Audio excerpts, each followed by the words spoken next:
Ingatlah, hanya boleh ada satu penguasa dalam satu waktu, bukan dua.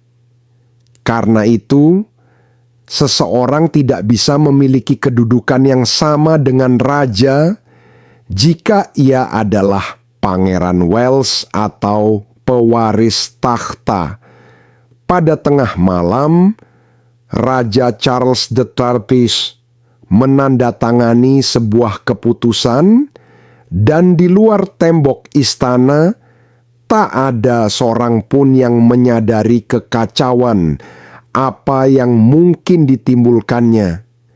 Ia mengangkat James, Earl of Wessex, yang baru berusia 17 tahun, menjadi seorang pangeran. Saat menyaksikan hal ini, banyak orang mengira ini hanya berita biasa. Namun reaksi publik membuat semuanya terasa jauh lebih menarik. Keputusan tersebut memakai sebuah aturan yang sangat jarang digunakan, hanya 2 kali dalam 100 tahun terakhir. Tanpa kamera, tanpa saksi, hal ini membuat banyak orang bertanya-tanya apa yang sebenarnya terjadi di balik pintu istana. Pemecahan masalah sebenarnya ada di luar sana. Jalan keluarnya memang benar-benar ada. Tapi apa sebenarnya yang sedang dicoba dilakukan Charles? Dan bagaimana keputusan ini akan memengaruhi masa depan monarki? Mari kita telusuri langkah terbaru Raja Charles dan arti pentingnya bagi takhta. Ketika catatan resmi istana memasukkan satu entry baru tanpa banyak perhatian, hampir tak ada yang berhenti untuk memperhatikannya. Tertulis bahwa James Alexander Philip Theo Mountbatten Windsor, yang lebih dikenal sebagai Earl of Wessex, kini akan menyandang gelar yang mulia Pangeran James dari Wessex. Sekilas tampak seperti perubahan kecil, hanya pembaruan protokol kerajaan. Namun bagi mereka yang memahami struktur monarki, ini jauh lebih besar dari itu. Perubahan tersebut dilakukan melalui letters patent, sebuah kekuasaan kuno yang memungkinkan raja membuat keputusan hukum hanya dengan satu tanda tangan dan cap kerajaan. Tanpa parlemen, tanpa debat publik, hanya otoritas raja. Ini adalah salah satu instrumen kuno yang entah bagaimana masih bertahan di Britania modern. Dan Raja Charles memilih untuk menggunakannya. Sistem gelar kerajaan ini kembali ke tahun 1717 ketika Raja George V menetapkan aturan tentang siapa yang berhak menyandang gelar pangeran atau putri. Hanya anak-anak raja, cucu dari garis laki-laki raja, dan putra sulung Pangeran Wales yang termasuk dalam daftar tersebut. Aturan ini dibuat untuk menjauhkan monarki dari hubungan dengan Jerman selama Perang Dunia Perani. Secara teknis, hal itu berarti James sebenarnya sudah berstatus pangeran sejak lahir pada tahun 2007. Namun, orang tuanya, Pangeran Edward dan Sophie, memilih untuk tidak menggunakan gelar itu. Ketika James lahir di rumah sakit Frimley Park, kedua orang tuanya ingin anak-anak mereka tumbuh dengan kehidupan yang lebih mendekati normal. Mereka memutuskan bahwa James dan saudara perempuannya Louis akan dibesarkan tanpa gelar yang mulia. Sebagai gantinya, mereka menyandang gelar Viscount Severn dan Lady Louise Windsor. Sophie pernah mengatakan bahwa ia dan Edward ingin kedua anak mereka belajar nilai kerja keras dan kemandirian, bukan hidup dari hak istimewa yang diwariskan. Untuk beberapa tahun, semua berjalan sesuai rencana. James bersekolah di sekolah umum, St. Mary's lalu Radley College. Ia menyukai kegiatan berlayar, mengikuti program lingkungan, dan berteman dengan anak-anak yang memandangnya sebagai remaja biasa dengan keluarga yang tidak biasa. Semua tetap tenang hingga tahun 2100 ketika Pangeran Philip meninggal dunia. Peristiwa itu kembali membuka pembicaraan soal gelar. 2 tahun kemudian, Edward menjadi Duke of Edinburgh dan James menyandang gelar sopan Earl of Wessex. Lalu datang kejutan tahun ini. Bahkan sebelum James berusia 18 tahun, Raja mengambil langkahnya tanpa acara besar atau pernyataan resmi, hanya catatan kecil dalam laporan istana. Laporan kemudian menyebut bahwa keputusan ini datang langsung dari Raja Charles setelah berbicara secara pribadi dengan Putri Anne dan Pangeran Edward. Alasan yang diberikan adalah kebutuhan pelayanan, sebuah ungkapan yang dalam bahasa istana berarti keluarga kerajaan kekurangan tenaga. Dan memang itulah inti persoalannya. Monarki sedang kekurangan anggota yang aktif bekerja. Para senior semakin menua dan generasi muda tidak semuanya siap atau bersedia mengambil alih tugas. Dengan keluarnya Harry dan Meghan serta tersisihnya Pangeran Andrew, jumlah anggota aktif turun drastis. Putri Anne dan Sophie telah berusaha menutupi kekosongan itu, tetapi mereka tidak bisa melakukannya selamanya. Melihat keputusan Charles, semuanya tampak lebih seperti strategi daripada sekadar keputusan keluarga. Ia membutuhkan seseorang yang muda, stabil, dan cukup loyal untuk membantu menopang institusi ke depan. James cocok dengan kriteria itu. Dengan memanfaatkan kekuasaan kuno kerajaan, sang raja diam-diam menarik keponakannya masuk ke lingkaran inti. Tanpa sorotan, tanpa diskusi publik. Hanya sebuah catatan kecil dengan dampak besar, langkah yang sunyi tetapi jelas dirancang untuk menjaga monarki tetap bertahan lama. Di tengah malam, satu pertanyaan menggelayut tanpa jawaban. Apa sebenarnya yang dikatakan Putri Anne ketika ia mengira tak ada yang memperhatikannya? Sebuah kejujuran brutal dari sang kakak. Pada Royal Windsor Horse Show bulan Mei 2025, Putri Anne berbicara dengan ketegasan yang jarang didengar publik. Ia tidak bermaksud menyampaikan pernyataan resmi, namun beberapa orang yang hadir kemudian membisikkan kata-katanya kepada para jurnalis terpercaya. Apa yang ia ucapkan tidak terdengar seperti sebuah perayaan.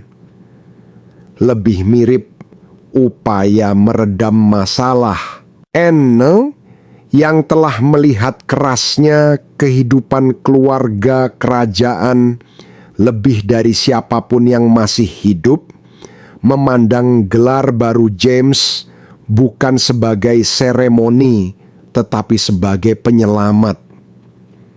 Ia dikabarkan mengatakan bahwa monarki hanya bisa bertahan jika tetap berguna, jika masih mampu menjalankan tugas yang diharapkan negara.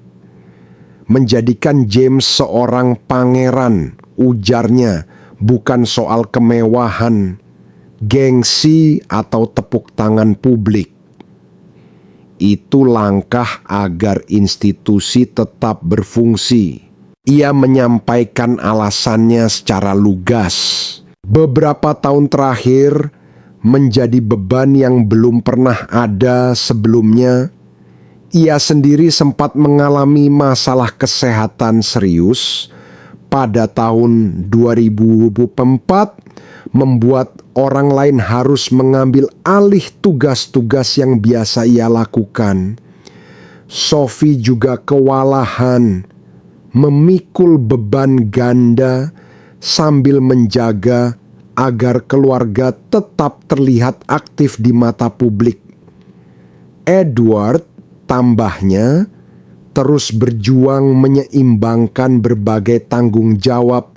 Tenaganya terkuras habis. Sementara itu, Charles menunjukkan kelelahan yang tak bisa lagi disembunyikan. Seorang raja yang terbebani bukan hanya oleh usia, tetapi juga oleh masalah kesehatannya. William, menurut pengamatannya, tampak letih, memikul tekanan persiapan menuju masa pemerintahannya sambil melindungi Catherine yang masih menjalani pemulihan. Kesimpulannya sangat jelas dan tanpa hiasan. Mesin monarki tidak bisa terus berjalan dengan kecepatan ini tanpa tenaga baru. Seseorang yang muda, mampu, dan setia harus mengambil alih peran yang ditinggalkan generasi senior. Dan menurutnya, orang itu adalah James. Jika James tidak melangkah, sistem itu sendiri berisiko goyah, meninggalkan celah yang tak bisa ditutup siapapun dan membiarkan monarki terancam kehilangan fungsinya. Tak banyak yang memahami hal ini seperti Anne. Ia telah menghabiskan hidupnya mengerjakan tugas-tugas yang jarang disorot. Kunjungan, pembukaan acara, tur, menghadiri lebih dari 400 kegiatan dalam setahun. Ia menjaga struktur tersebut tetap berdiri, diam-diam, dan pengalaman panjangnya memberinya hak untuk mengutarakan kebenaran yang sering dihindari orang lain. Jumlah anggota keluarga kerajaan yang aktif kini terlalu sedikit untuk menutupi semua tanggung jawab. Pengalaman hidup Anne juga memengaruhi pandangannya. Ia tidak memberi gelar kerajaan kepada Peter dan Zara karena ingin mereka menentukan jalan hidup sendiri. Tetapi ia sadar keturunannya tidak berkontribusi pada tenaga kerja monarki. Yang tersisa hanyalah generasi berikutnya. Dan James duduk tepat di kursi kosong itu. Dalam pandangannya, James telah dipersiapkan secara halus sejak lama. Pendidikan membuatnya tetap membumi. Kegiatan sukarela memberinya tujuan. Profil keluarga yang rendah menjaga James dari kesalahan publik yang kerap menimpa kaum muda bangsawan. Bagi Anne, Ia adalah sosok ideal, stabil, tidak banyak menuntut, dan siap menjadi pekerja kerajaan yang setia.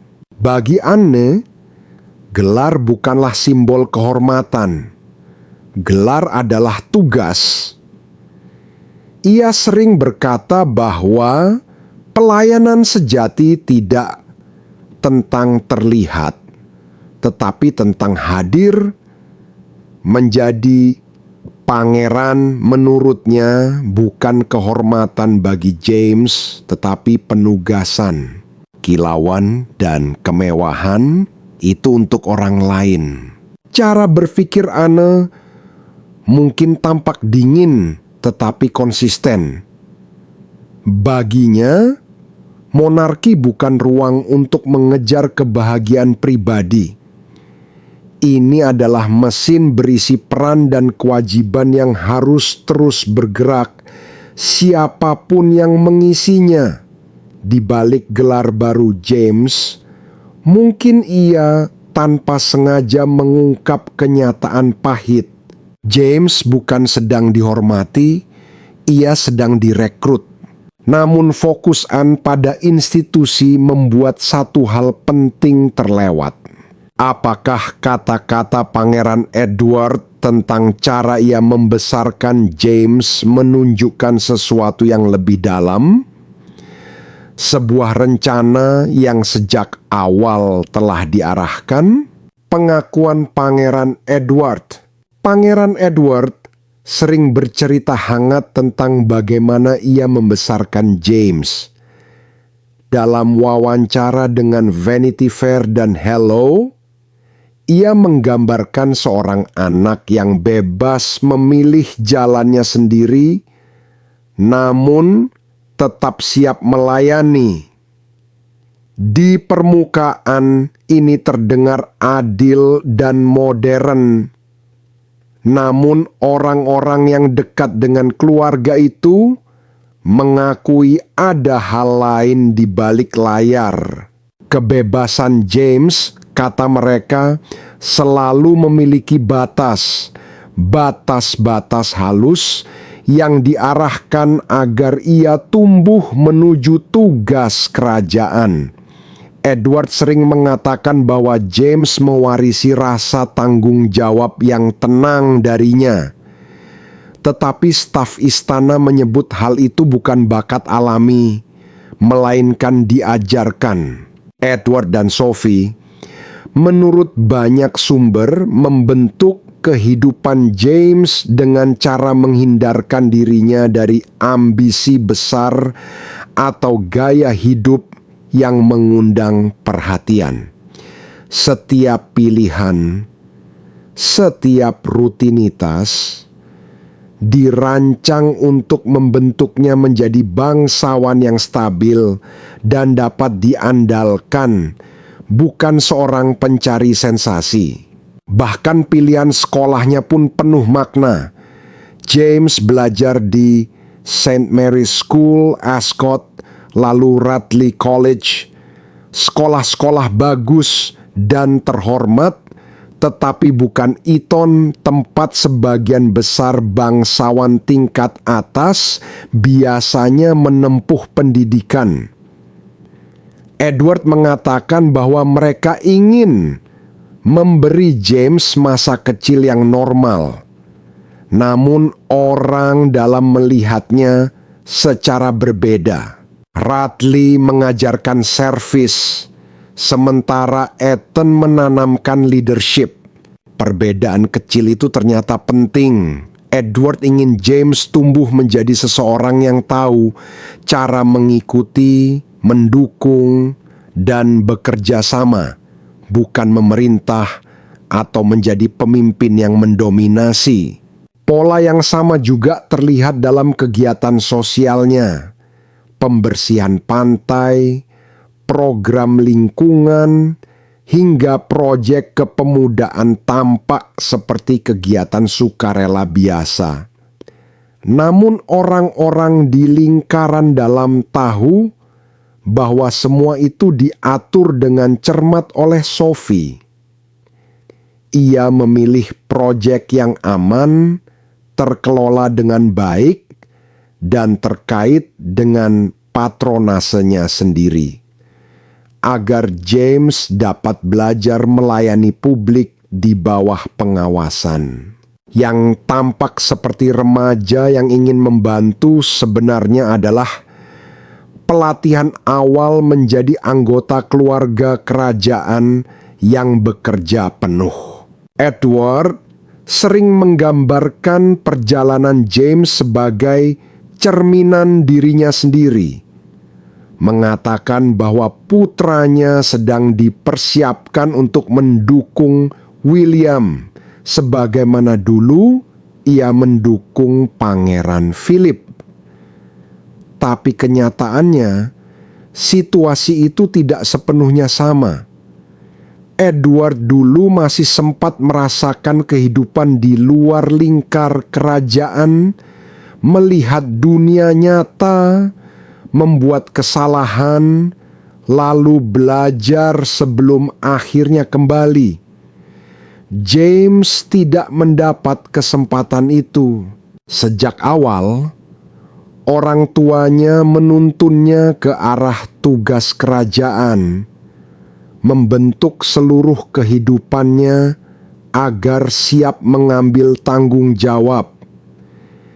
Ia tidak punya ruang untuk menjelajah minat lain, mencoba karier berbeda, atau sekadar menikmati hidup tanpa ekspektasi istana, sekolah, kegiatan sosial, hingga rutinitas hariannya.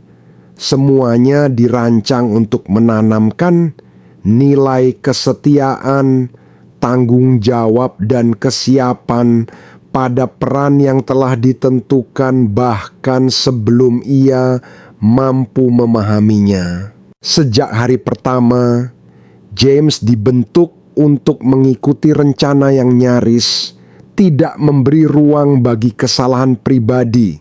Dalam waktu dekat, James akan mengambil alih Duke of Edinburgh's Award. Sekilas, hal ini tampak seperti kelanjutan alami, sebuah simbol penerusan tongkat estafet, tapi maknanya jauh lebih dalam. Begitu ia menjadi wajah resmi dari penghargaan itu, meninggalkannya bukan lagi pilihan. Gelar itu memberinya tujuan, tapi juga mengikatnya pada peran yang sebenarnya tidak pernah ia pilih. Pengaruh Sophie tampak di mana-mana. Dengan latar belakang di bidang hubungan masyarakat, ia paham betul bagaimana membangun citra dan pesan publik. Bagi Sophie, mengajar anak bekerja bukan berarti memberi kebebasan, tetapi menanamkan rasa tanggung jawab terhadap tugas. James dilatih untuk melayani dengan tenang, melanjutkan garis keluarga tanpa keluhan. Ia siap mengabdi, tidak diragukan lagi. Namun mungkin bukan karena keinginannya sendiri. Cara Edward membesarkan James terbukti berhasil. Kini sang pangeran muda benar-benar siap melangkah dan melayani. Namun ada satu pertanyaan besar yang jarang diucapkan. Siapa sebenarnya yang diuntungkan dari pengangkatan James sebagai pangeran? Dan peran seperti apa yang sedang ia bentuk untuk masa depan? Akhir permainan William dan Catherine. Di balik pengumuman rapi dari istana Buckingham, kisah tentang peran baru James ternyata jauh lebih rumit.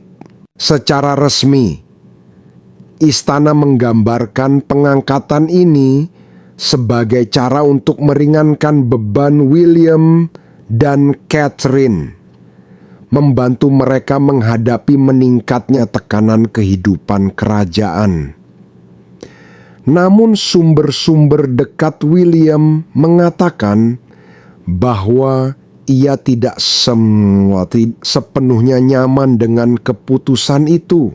Kabarnya, William pernah mengatakan kepada para ajudannya bahwa meminta sepupunya masuk ke dalam tekanan yang sama yang dulu menghancurkan ibunya dan mendorong saudaranya menjauh terasa salah, seolah memaksa seseorang lain berjalan ke dalam badai yang ia sendiri kenal terlalu baik. William tahu seperti apa rasanya berada di penggiling daging itu, istilah yang konon sering ia gunakan.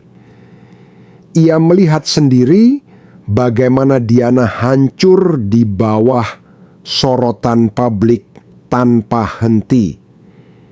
Ia juga menyaksikan bagaimana Harry berkonflik dengan sistem yang membentuk mereka berdua. Karena itu, menyerahkan beban yang sama pada James demi meringankan dirinya dan Catherine membuatnya gelisah. Namun realitas monarki tetap keras. Kerajaan membutuhkan tangan untuk bekerja. Dan James dipilih sebagai sosok yang tidak punya pilihan untuk menolak. Secara administratif, rencananya terlihat rapi. James akan menangani sekitar 50 hingga 100 acara resmi setiap tahun, mewakili mahkota di berbagai wilayah penting, meski tidak glamor. Pembukaan pabrik, jamuan amal, kunjungan ke Wales, Skotlandia, dan Irlandia Utara.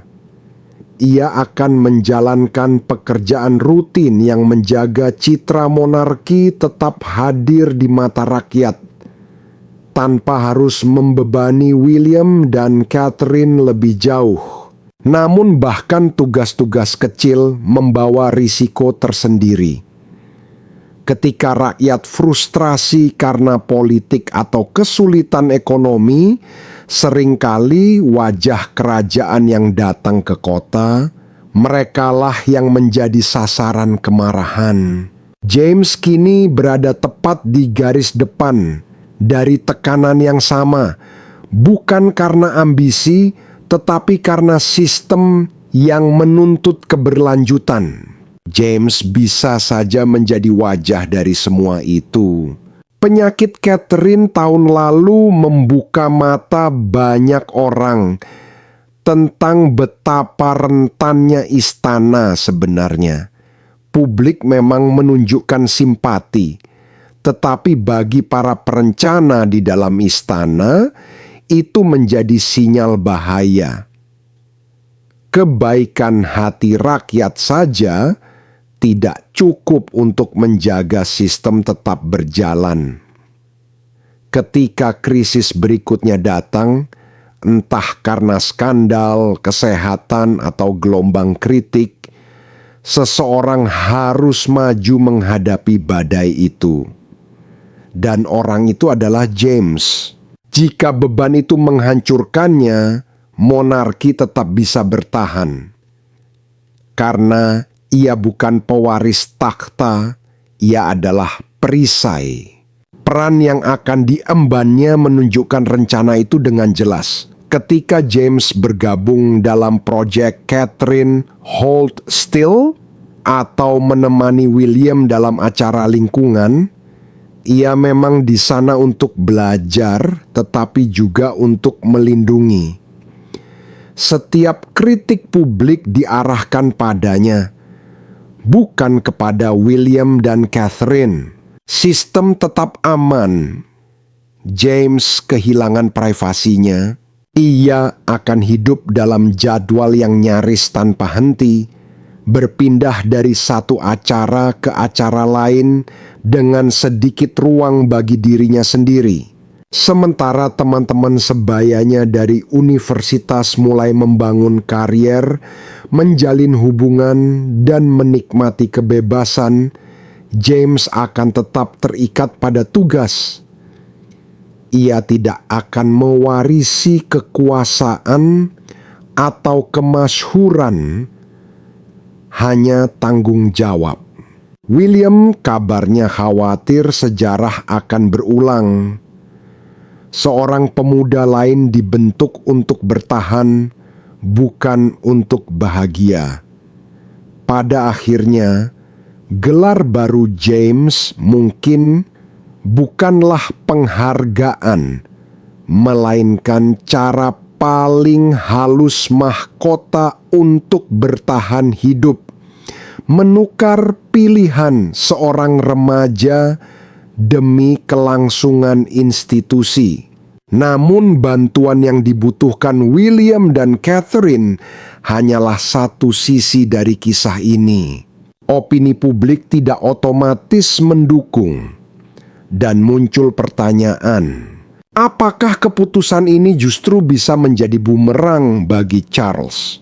Mengapa keputusan ini bisa meledak di wajah Charles? Penelitian terbaru dari National Center for Social Research menunjukkan gambaran yang mengkhawatirkan bagi monarki Inggris. Jumlah warga yang menganggap keluarga kerajaan penting bagi kehidupan nasional kini berada di titik terendah. Di antara warga berusia di bawah 55 tahun, dukungan menurun drastis. Survei dari kelompok Republik bahkan mengungkapkan bahwa kurang dari separuh generasi muda ingin monarki terus ada. Yang paling membuat penasihat istana sulit tidur bukan hanya penurunan dukungan itu, melainkan resistensi terhadap pembiayaan keluarga kerajaan. Bahkan pendukung monarki sekalipun mulai kesal dengan gagasan membayar anggota keluarga tambahan yang tampak tidak banyak berkontribusi. Dan disitulah gelar baru James muncul. Sayangnya pada waktu yang sangat tidak tepat. Secara resmi, istana menggambarkannya sebagai langkah untuk membantu William dan Catherine. Namun konsekuensinya sangat mahal.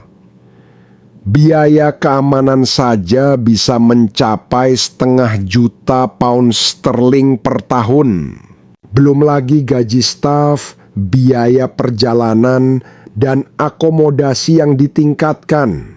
Di tengah kondisi di mana NHS kekurangan dana, tagihan listrik melambung, dan banyak keluarga berjuang hanya untuk tetap hangat, menghabiskan jutaan untuk seorang remaja terdengar tidak peka. Generasi muda Inggris terutama yang paling kritis. Survei Ipsos dan YouGov menunjukkan mayoritas generasi Z dan milenial menilai privilege turun-temurun adalah hal yang salah.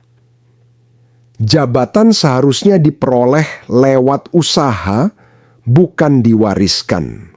Bagi mereka, James menjadi simbol nyata dari semua yang salah dalam sistem monarki.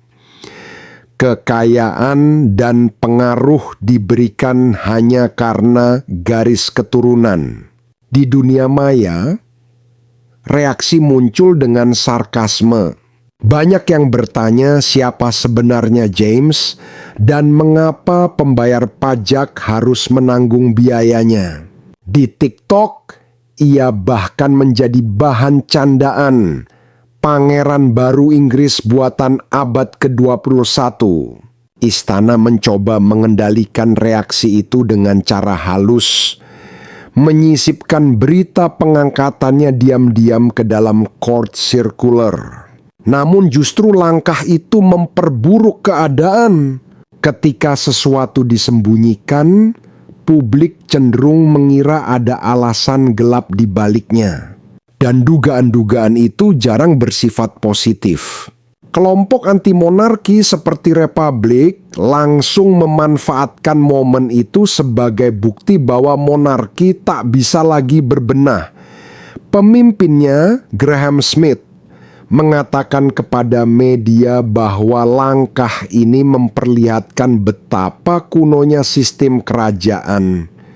Remaja diberi status dan uang hanya karena lahir di keluarga yang tepat. Sementara itu, monarki Eropa lainnya justru bergerak ke arah berlawanan. Swedia, Denmark, dan Belanda telah memangkas jumlah anggota keluarga kerajaan yang dibiayai publik, dan langkah itu mendapat sambutan baik dari rakyat. Charles sebaliknya tampak menambah daftar anggota aktif.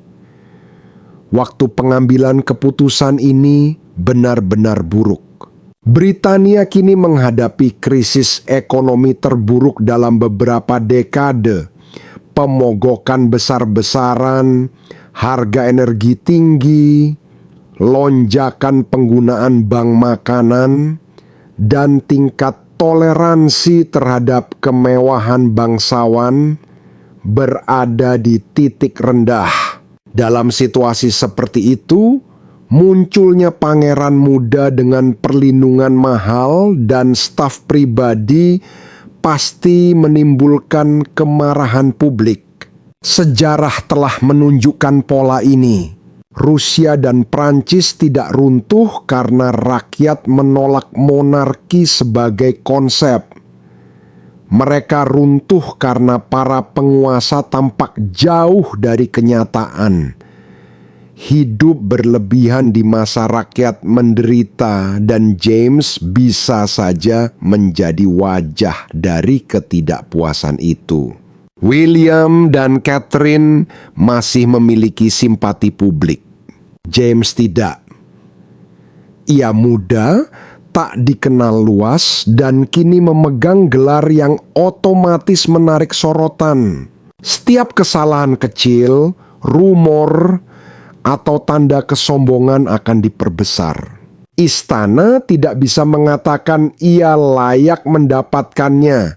Satu-satunya alasan ia berada di sana adalah darah bangsawan yang mengalir dalam dirinya.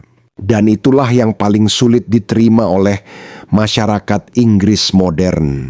Harapannya, tentu saja, James mampu membuktikan dirinya, memenangkan hati publik dan memberi alasan atas keputusannya. Namun semua ini adalah perjudian besar. Jika ia gagal, dampaknya bisa melukai monarki lebih dalam dibanding ribuan demonstrasi. Charles tidak hanya bertaruh pada James. Ia bertaruh pada satu hal yang lebih besar. Apakah rakyat Inggris masih ingin memiliki monarki sama sekali?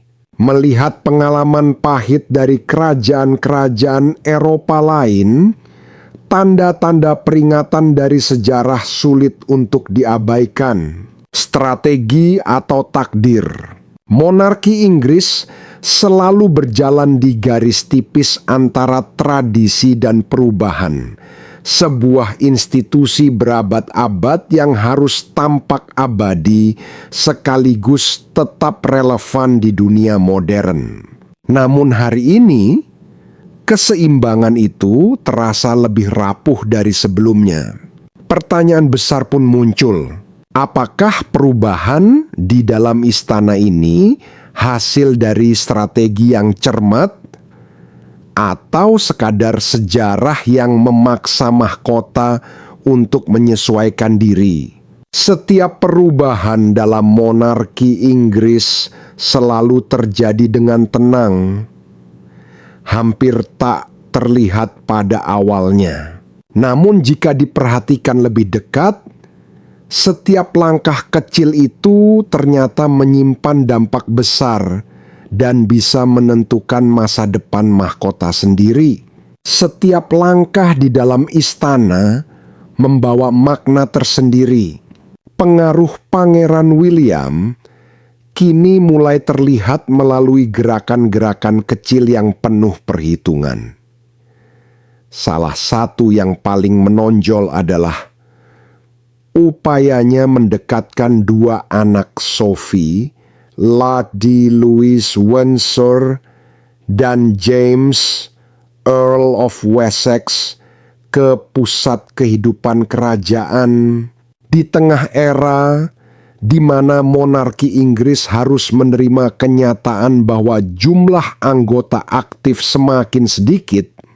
William tampaknya tengah mempersiapkan masa depan dengan model kerajaan yang lebih ramping, lebih sedikit wajah, tetapi mahkota tetap terlihat kuat dan berpengaruh dalam imajinasi publik.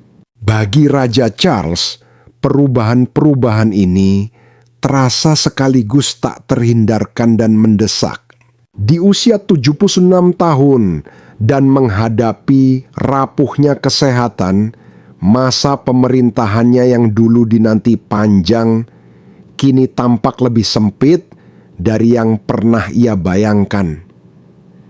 Ia memang mengenakan mahkota, tetapi setiap langkahnya dibayangi oleh kesadaran akan kefanaan. Di sampingnya, Ratu Camilla berjuang menegaskan tempatnya dalam sejarah. Selama bertahun-tahun, ia menjadi sosok kontroversial, bayangan dari kenangan abadi Diana, sang People's Princess.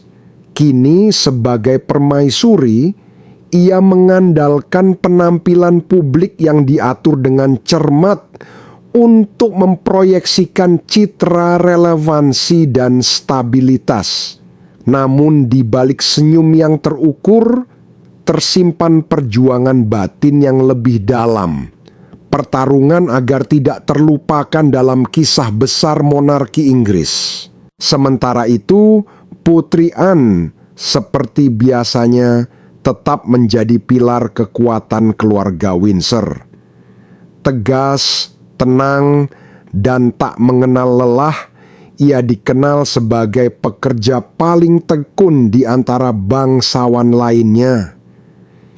Ia mewakili gaya kerajaan lama, tertutup, tangguh, dan pantang mengeluh. Tetapi bahkan pundaknya yang kuat tak bisa selamanya menanggung beban mahkota. Di antara generasi ini berdiri William, sang pewaris, tenang, strategis, dan penuh perhitungan. Ia tampak bukan sekadar pangeran yang menunggu takdir, melainkan seorang pemimpin yang perlahan membentuk arah monarki di masa mendatang. Ia mengamati, merencanakan, dan diam-diam mengarahkan. Visinya bukan memperluas monarki, melainkan memangkas dan menajamkannya, membuatnya lebih ringan, tapi tetap relevan dan kuat dalam pengaruh. Setiap langkah yang diambilnya tampak seperti latihan menuju pemerintahan yang belum resmi menjadi miliknya, namun sudah ia jalani setiap hari. Pertanyaan yang muncul, apakah perubahan-perubahan ini adalah hasil strategi William atau sekadar reaksi terhadap arus sejarah dan tekanan dari luar? Media yang tak henti, skeptisisme publik, dan bayang-bayang panjang mendiang ibunya, Putri Diana, terus membentuk jalannya. Monarki Inggris tidak berdiri dalam ruang hampa. Ia hidup dan mati dalam pengadilan opini publik. Inggris hari ini bukan lagi Inggris di masa muda Ratu Elizabeth II. Negara ini kini lebih beragam, lebih kritis, dan tidak lagi memuja keturunan bangsawan secara buta. Generasi muda menimbang hak istimewa kerajaan di tengah kesulitan ekonomi dan bertanya, apakah monarki masih relevan? William memahami hal itu. Tindakannya mencerminkan seseorang yang tidak hanya bersiap untuk memerintah, tetapi juga berjuang mempertahankan kelangsungan institusi itu sendiri. Namun, sebagaimana halnya dengan segala sesuatu yang bersifat kerajaan, kebenaran sejati sulit terlihat. Apa yang tampak di depan kamera mungkin hanya teater, gerak-gerik yang dirancang untuk headline, sementara kisah nyata mungkin tersembunyi di balik dinding istana. Di sanalah strategi dan insting bertahan hidup berpadu dalam cara yang hanya bisa ditebak oleh orang luar. Monarki pada akhirnya selalu hidup dari misteri. Ia memperlihatkan cukup banyak untuk memikat rakyat, sambil menyembunyikan rahasia paling penting untuk mempertahankan kekuatannya. Kini, dengan Charles yang sakit, Camilla berjuang mempertahankan relevansinya, Anne menopang sistem, dan William mulai membentuk masa depan institusi. Keluarga Windsor berdiri di ambang titik balik sejarah. Panggung telah disiapkan untuk masa depan yang terasa penuh ketidakpastian sekaligus tak terelakkan. Entah digerakkan oleh strategi yang terencana atau oleh kekuatan sejarah yang terlalu besar untuk dilawan, monarki Inggris sedang melangkah menuju era William. Pertanyaannya bukan lagi apakah itu akan terjadi, tetapi bagaimana dan kapan. Dan ketika mahkota akhirnya berada di kepalanya, apakah institusi yang ia warisi masih akan mendapatkan kesetiaan dari bangsa yang terus berubah? Pada akhirnya, seperti banyak hal lain dalam kehidupan kerajaan, kebenaran selalu setengah tersembunyi. Yang tampak di permukaan hanyalah pertunjukan, yang disembunyikan mungkin justru inti dari kisah itu sendiri. Di ruang tipis antara pertunjukan dan rahasia, itulah monarki Inggris bertahan dan terus menulis bab berikutnya dalam sejarahnya. Apa arti semua ini bagi masa depan monarki? Gerakan kecil seperti pengangkatan James ke pusat kehidupan kerajaan mungkin tampak sepele, namun membawa implikasi besar. Ia mencerminkan krisis eksistensial yang tengah dihadapi monarki. Bagaimana mempertahankan relevansi di abad ke-21 ketika rakyat semakin meragukan nilai warisan darah biru. James, pangeran muda yang masih remaja, kini menjadi simbol dari pertaruhan itu. Ia diharapkan menjadi wajah masa depan. Tapi justru fakta bahwa begitu banyak harapan diletakkan padanya menunjukkan betapa rapuhnya sistem yang menopangnya. Jika ia berhasil dan mampu memenuhi peran yang diharapkan, maka monarki bertahan, meski dengan wajah baru yang mencoba tampak modern. Namun jika ia gagal atau menolak kehidupan yang telah digariskan untuknya, dunia akan melihat betapa usangnya sistem itu sebenarnya. Tekanan yang ia pikul sangat besar.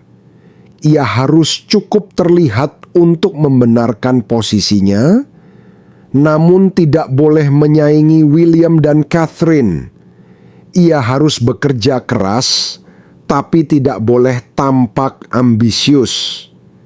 Ia harus menarik simpati generasi muda yang menolak hak istimewa, sambil menerima kenyataan bahwa sebagian besar hidupnya bukan miliknya sendiri.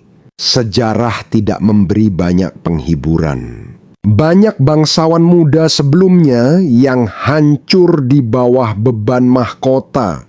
Dan kini, di mata dunia modern yang lebih terbuka dan kritis, bahkan satu kesalahan kecil bisa mengubah persepsi seluruh bangsa. Monarki Inggris dengan segala kebanggaannya kini hidup dalam ujian terbesar. Apakah masih layak bertahan di masa depan yang tak lagi tunduk pada mitos, tapi menuntut makna? Sepanjang hidupnya, Putri Margaret merasa terperangkap di bawah bayang-bayang sang ratu, hidup dengan frustrasi karena selalu menjadi nomor dua. Pangeran Andrew tenggelam dalam skandal, sementara Pangeran Harry memilih meninggalkan segalanya. Mereka yang berhasil bertahan, seperti Putri Anne dan Pangeran Edward, hanya bisa melakukannya setelah bertahun-tahun mencoba jalan lain, menyadari bahwa kehidupan kerajaan adalah takdir yang tak bisa dihindari. James tidak memiliki kesempatan itu. Jalannya sudah ditentukan bahkan sebelum ia benar-benar dewasa. Ia belum pernah hidup mandiri, belum pernah menguji dirinya di luar tembok istana. Harapan keluarga adalah bahwa didikan ketat akan menjaganya tetap setia. Namun bahkan pikiran paling disiplin pun bisa retak ketika dunia nyata mulai menekan dari segala sisi. Media sosial menambah tekanan baru.